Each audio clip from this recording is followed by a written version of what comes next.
I'm Eric Newton, and this is The Together Show. We all know relationships take work, but what is that work, and how do we do it? As a former divorce lawyer, I've watched thousands of couples break up firsthand. Having seen the worst in relationships, I decided to try to help couples stay together.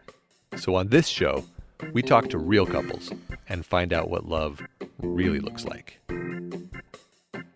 I'm a writer, so I knew that a writer was somebody that I needed to be with. So he is an amazing writer, and his words just leaped off the screen, and I told my housemate, this is going to be the father of my children.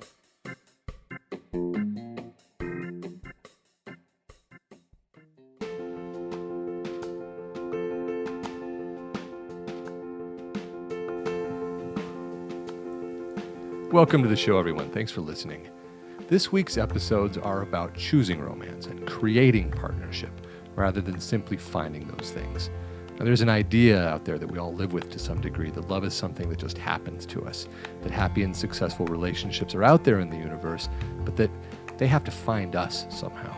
They're a matter of luck or happenstance. And it's easy to see why we believe that, because there's an element of truth to it. Not every person we meet is a good potential partner. And we really can't predict the timing of these things with any real accuracy. On the other hand, most of us also have a sense that we're much more in control than we let on. Where that line is drawn between luck and control is an ongoing mystery. And it's a mystery that our couple this week, Ahri and Jay Golden, absolutely love to explore. From the story of how they met and created their partnership from the very beginning, which comprises episode 1, to their very unique approach to managing conflict, which is episode 2. This couple works daily to take responsibility for their own lives, and it really shows. Now, we're releasing 3 articles this week that dovetail with our episodes. They're all about intentionally taking control of our experience of our own relationships, and you can find them on our website, www.together.guide/magazine. I hope you'll read them and let us know what you think, so don't be shy.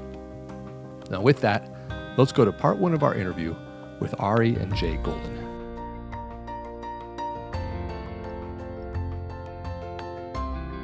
I met Jay on Craigslist, and I put an ad out saying exactly who I was, what I was passionate about, what I was interested in. You know, it was 3 paragraphs that I actually typed it all out and then gave it to my grandmother and my grandfather, who are both calligraphy artists, and they made the piece over there. Oh, I see it on the wall. Yeah, that was later, though. That was later, but those are the original emails that are in calligraphy. It's the ad and my response, and then my response to that, his initial response, and then back and forth. But yeah, I put it out there, and I remember before I pressed send, I said, may this writing express my heart, my soul, and what I am seeking in my life. And if it comes to me, great. And if it doesn't, great. I wasn't attached to it, but it was also just kind of a power message. And I received 50 responses back. And I didn't send any pictures. And I didn't respond to anybody with any pictures. And I'm a writer, so writing, it was like I knew that a writer was somebody that I needed to be with. So he is an amazing writer, and his words just leaped off the screen, and I told my housemate, this is going to be the father of my children. Wow, you knew as soon as you saw his email? Mm-hmm. That's so amazing. Okay, so you knew immediately. And Jay, how was this all going for you?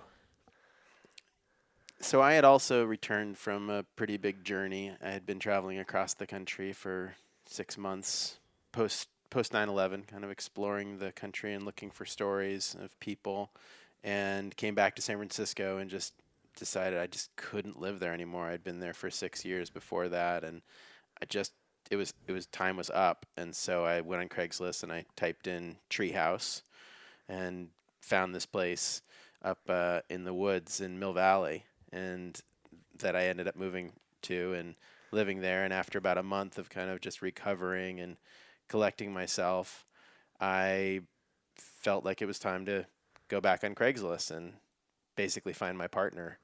And I had traveled a lot and dated women from around the world, and I felt like it was time to finally look a little more close to home and in develop this new non-negotiable on my parameters as you described.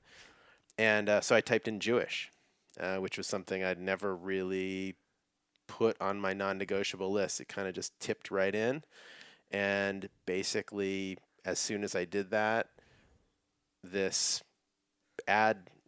this posting popped right up, and it was kind of mind-blowing. Actually, it was a story of this woman who was a yogi and a radio producer who loved her grandmother and talked about the artifacts from her family and the challenges of that her parents had overcome, and how committed she is to partnership and dance and art and being alive. And it was so distinct from the rest of the ads, so personal and real and alive, that it kind of blew my mind. Actually, my first response was, okay, I'll bite. And that was actually the subject of my response. I was like, okay, I'll bite. Sure. Okay, fine.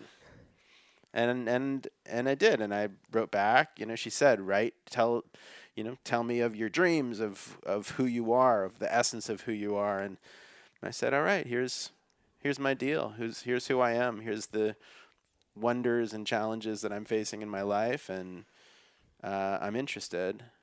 And sent it out. I have to admit that it was an act of intention, because I didn't necessarily expect, or I didn't have the anticipation that this person was going to be attractive, right? Because we didn't exchange pictures. There were she didn't post a photo, and I didn't respond with a photo. So I didn't have that. I just said, this is a step towards where I'm going in the world, and I don't care. And then and then there was an exchange back and forth. She responded almost immediately saying, great, when can we meet? And I was like, chill. Let's slow down. It's nice to hear from you. Let's just keep our expectations really, really low. This is a meeting among friends. And then I, by the way, threw in, I think, like, what are you doing tomorrow? Mixed messages, man. Exactly. So we met at a cafe. We met at Cafe Greco in San Francisco and in North Beach.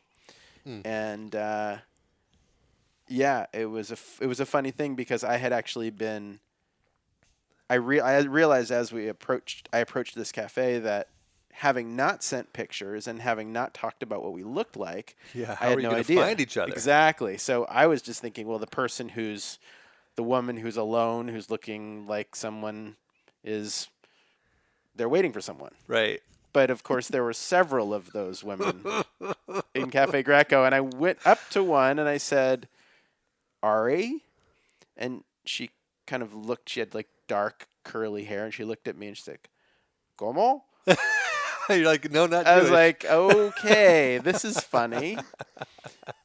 And then I, just amused by this situation, I walked into Cafe Greco, and therein laid down my introductory line, which I still enjoy, but is a great piece of contention in the legend of this meeting. Wait, did you say it to her or to the room? I said, I walked up, I saw the next person that was alone and seemed like they were waiting for someone. And this could have gone on all day. Yeah. But I walked up to her and I looked at her and I said, are you my contact?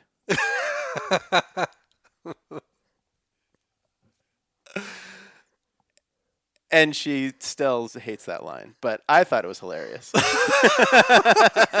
I remember hearing him say that, and I thought, Oh Oh no! Did he have to be that guy? he's like I totally had to be that guy. Of course I did. it's like, oh no, he's like a James Bond cheese ball. That's Oh, so. of It is so course. Cloak and Dagger, though. I love it. Yeah. Well, I think another piece of this is that I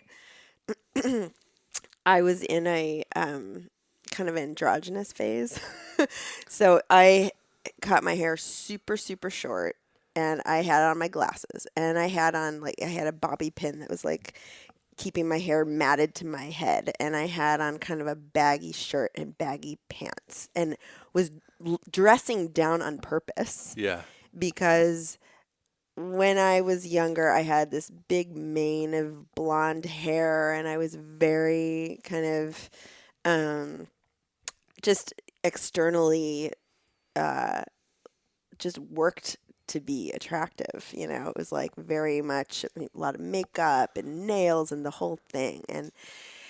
And so, not to say that that was where I was, but I had had many different partners and sexual attraction initially when it's really, really hot in the beginning. It's like over before it starts. In my experience, that is always how it was. So I was literally thinking, okay, who can I have a conversation with? You know, where we take the sexual energy off the table and that's like not part of the initial conversation or energy or connection. Which is why you didn't send photos too. Exactly. And that's why she's wearing a potato sack. Your contact in a potato sack. But we had a great conversation. And What did you think? I mean, did you think, well, she's going to be a good friend? Mostly. Mostly. Our first conversation was really sweet and interesting, but there was no energy there. And the thing is that part of it was by design. Yeah. Right? That's how she set it up. Yeah. That's why she, dressed and had the hair pinned down to her head, and it was like she was in disguise. It was kind of like a fairy tale. And so then even distinctly when we said goodbye, I kind of, I took 2 steps and kind of turned my head just to get a little check on the scene, like what, as she walked away, just to get a little bit of a picture. And I couldn't still get any read because of what her actual physique was, Yeah. because it was kind of like a drape. And and so there I was left with still, I hadn't sent a picture and hadn't inquired about that, but now we're in another interesting layer. And we said, yeah, let's get together again. But I was still in that place of I am taking a step towards what I'm pursuing in my life. I am here's the person, maybe it'll be her cousin or her friend, like I am taking a step forward. And I also happened to be at the time where I had kind of dated the model type. I had gone in that direction. I had pursued all kinds of different things. And so I was actually ready at the point in my life to say, okay, maybe beauty is in the eye of the beholder. Maybe it is unfolding, as they have said, for eons. I was in the place where I was willing to suspend disbelief and step forward. To that point also, right before Jay, I had a string of interesting partners that were, stunningly handsome, and one was a surfer and a doctor, and another one was a this and that, and a director in England, and just like these fantastically charismatic, unavailable men. If any of the exes are in the audience, hi, how are you? Thank you. And so Jay walked in, and he at the time had he had just gotten back from this like long trip across the country, so he was definitely not looking his best. I mean, he had, sorry. I think you're just compensating. No, I I'm think not. Estelle was looking good. Sweetie, no, you had like crusty hair, like you had come on, you did. You had psoriasis on your scalp. You did. Okay. And it was like white flakes all over his black sweater. And I was like, I don't care. I love his eyes. I love this conversation. And Now, were you I'm, having to? You didn't know it as psoriasis, by the way. I know I did, but it was something. Dandruff. It, He's had dandruff. something He's a in, nice guy, but did you see the flakes? But that is what we do as humans. You know, that's what I wanted to ask about. We're like, I shouldn't care about this, but I do. And then you try to actively overlook a thing, which for a lot of people gets us in trouble. You know, because then a year later, you realize, it really does bother me, actually. And so I'm curious, and it seems like both of you, not that that's the wrong way to go, but it seems like both of you are actively in that first meeting trying to overlook something about the other person or to push down something about yourself that you didn't think was, that you maybe thought was too shallow or not worthy of the future that you wanted to create. So how did it then blossom from there? Because you two are obviously attracted to each other now. It's a good point. It's a good question. I mean, I think that, you know, I think that love does something to people where if you are willing to overlook things that really don't matter.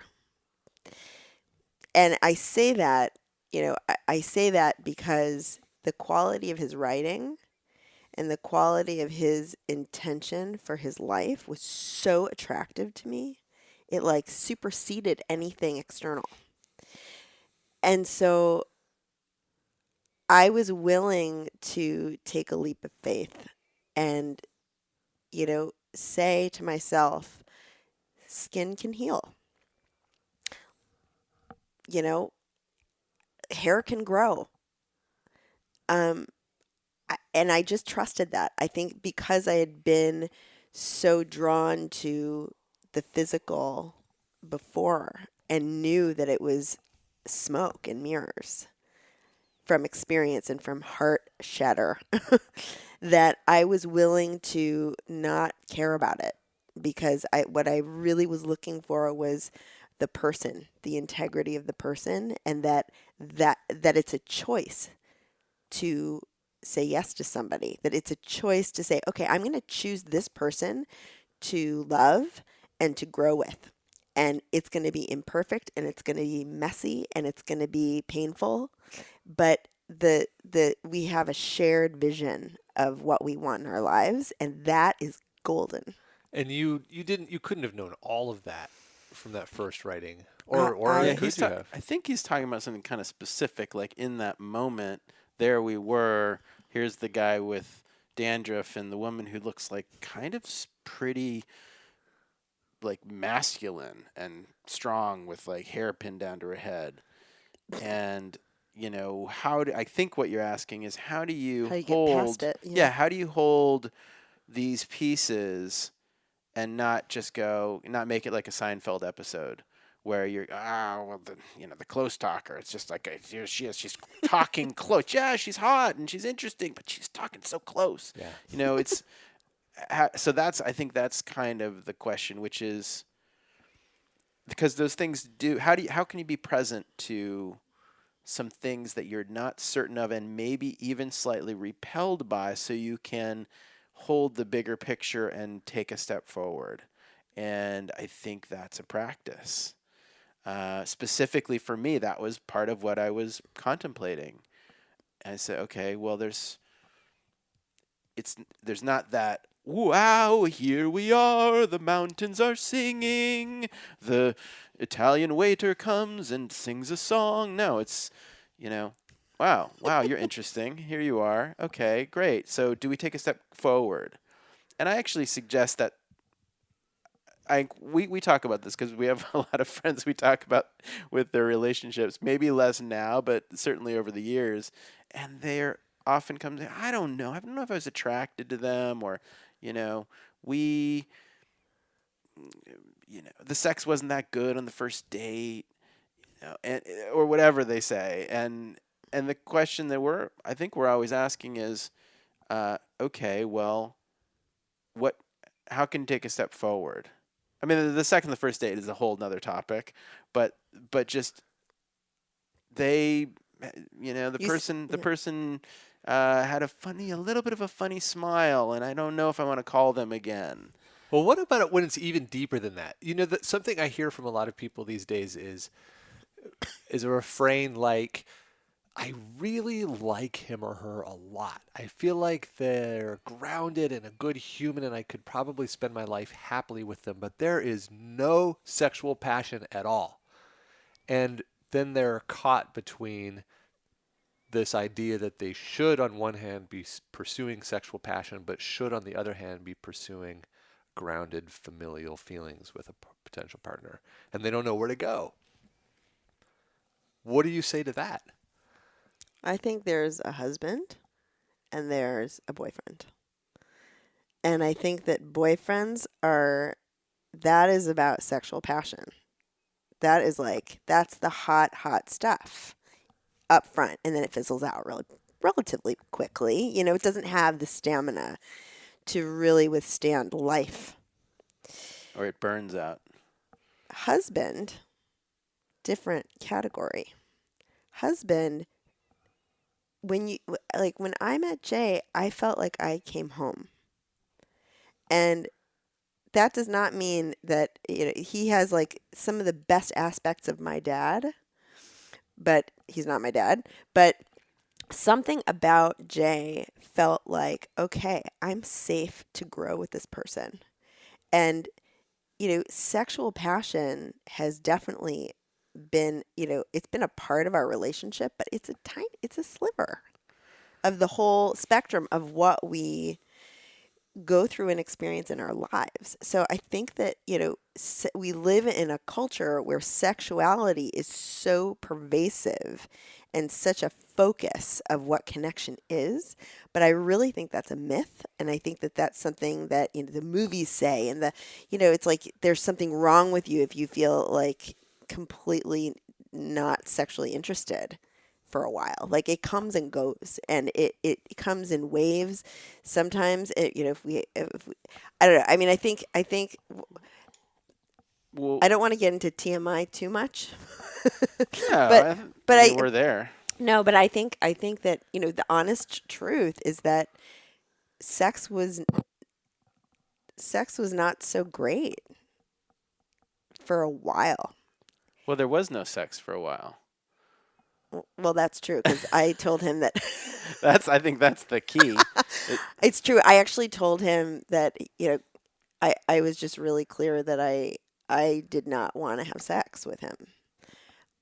She told me we had known each other for I don't know, a few weeks, and it was moving very quickly. I mean, We spent so much time together. by the way, the second date where I did finally, we did reconvene a week later or something, and I said, okay, yeah, let's have another date. Let's meet up. And by the way, she came as herself to that date, and I was super excited. Yeah. She came in we went to go do yoga in the park, and she showed up with her yoga clothes on and was in the sunlight, and she was bright and vibrant, and I felt like I won the jackpot. I was like, wow, I get this. This is amazing. I get this too, as well as the other piece of the intellect and the creativity. But I waited for it, and I stepped towards it, and the same kind of thing happened a few weeks later. We were getting very close very quickly, and we're driving to the city, and she turns to me, and I said, so what's the deal? Or what's the deal physically? There seems to be some resistance here. And she looks at me and she I says, wouldn't let him touch me below the waist. Were you kissing at this point? Yeah, we were kissing and like sleeping. You're spending the night, and I was spending the night. We were like having these amazing conversations and hikes, and she like threw my birthday party, which was 2 weeks after we met. I mean, it was quick. Yeah. And she turns to me and she says, just so you know, the next person that I'm going to sleep with is going to be the father of my children. And there was this silence in the car. And then he looks at me and he says, And he says, I'm in. And I was like, wow, okay, cool. Yeah, because I'd done the other stuff. So I figured, okay, well, what's the risk here? So we're not going to have sex for until whenever we know. And what am I risking? Am I risking that there's the I don't have sex part? There's the risk of it won't be great part. Like what? But if we're building the foundation and exploring these other territories, then so what? That can be developed. And I think that's the main point here for me, which is we have a lot of friends that over the years said, oh, but the sex is so great. Frankly, it takes time. Like it's like a dance to really connect with someone. Even when we did, start having sex, it was kind of like there was some oil and water to it. It wasn't at the beginning, on my top 10 list, so to speak. If I was evaluating purely on that, we wouldn't have proceeded. Yeah. But I wasn't. It's more like, okay, where are you with this? What is happening here? What is the territory we can travel? Because that's what true alignment looks like. Mm-hmm. And it's different now. I mean, it's paid off. So it's actually just continue instead of starting like some kind of stellar, amazing experience in that way. It's just continued to grow and blossom. Yeah, it's definitely hotter than it's ever been.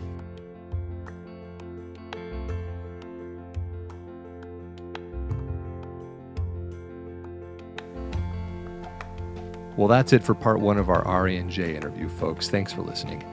Be sure to tune in Thursday, in which Jay and Ahri will share with us their very unique method of working through challenges in their relationship. I think it's a lot of fun and you're going to enjoy it a lot, so be sure to listen.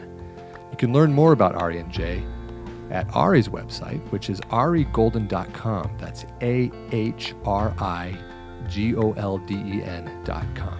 Now, she spells her name with an H, so don't miss that. She's a radio producer and a photographer, and you can see almost all of her work on her website. You can find Jay's website at wakingstar.com. That's WAKINGSTAR.com. Jay works with companies and organizations to craft the stories that tell the world who and what they are.